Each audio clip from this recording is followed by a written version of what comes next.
자, 오늘 시간에는 여러분 추리 방식, 요즘에 이 추리 방식을 묻는 문제가 잘 나오는 문제는 아닌데, 보통 보면 논리적 추론하면요, 우리에게 많이 알려진 첫 번째 귀납 추론, 연역 추론, 이게 이제 가장 일반적으로 많이 알려져 있고, 그 다음에 변정법적 추론, 이놈과 그 다음에 유비 추론이라는 놈. 여러분, 유비 추론은 다른 말로 줄이면 뭐가 돼요? 유추가 되는 형태죠. 그래서 우리 유비 추론하면 뭐 우리가 유추로서 많이 본 거 쓸 거고, 그 다음에 변정법적 추론이라는 놈은 우리가 정반합, 서로 상반되는 두 가지가 나오고 그걸 합쳐서 자기 의견을 만들어내는 게 바로 변정법이죠. 근데 이제 여기서 이제 이런 식으로 문제 물어보는 건 보통은 귀납하고 연역을 많이 물어봐요.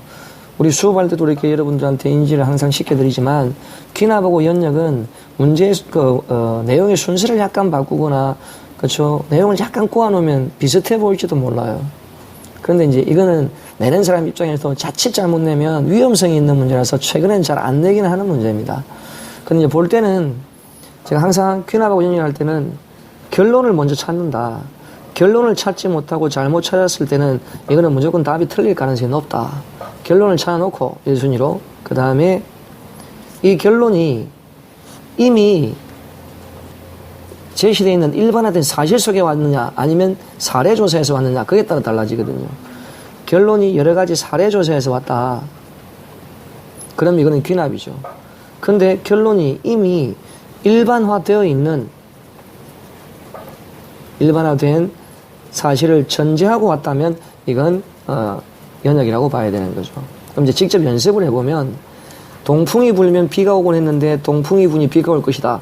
이 문장의 결론은 자기 생각이 동풍이 부니 비가 올 것이라는 거죠. 근데 그 앞에 동풍이 부니 비가 오곤 했다는 이 부분이 중요한 거예요. 비가 오곤 했다는 것은 자기가 경험해본 부분이죠. 경험해본 부분을 가지고 아마 동풍이 부니 비가 올 가능성이 있다, 이런 식으로 이야기하는 거니까 이놈은 귀납이 되어야 됩니다. 여러분, 여기서 만약에 앞에 있는 문장이 동풍이 불면 비는 반드시 온다라고 완전히 전제했다, 완전한 사실로 굳어져 버렸다, 그럼 이거는 무조건 연역으로 바뀌는 거죠. 그래서 앞에 문장이 어떻게 제시되는지 이것도 좀 주의를 해봐야 될 필요가 있습니다. 오곤 했다는 것은 온 적도 있고 안 온 적도 있다, 여러 가지 사례에서 온 거니까. 됐죠? 그 다음 두 번째, 농구와 배구를 하면 땀이 난다, 그러므로 운동을 하면 땀이 난다. 여기서 이제 그러므로 운동을 하면 땀이 난다, 이게 결론이죠. 근데 앞에 보니까 농구와 배구를 해본 사례에서 왔으니까 역시 귀납이 되는 거예요. 그 다음 3번, 모든 학문의 목적은 진리탐구이다, 그러므로 철학의 목적은 진리탐구에 있다. 이 결론은 철학의 목적은 진리탐구에 있다는 거죠. 근데 문제는 이 철학이 모든 학문에 속한다는 거잖아요. 이미 전제되어 있는 사실 속에 왔으니까 이게 바로 연역이 되는 거예요. 그래서 답이 되는 건 3번이 될 수밖에 없어요.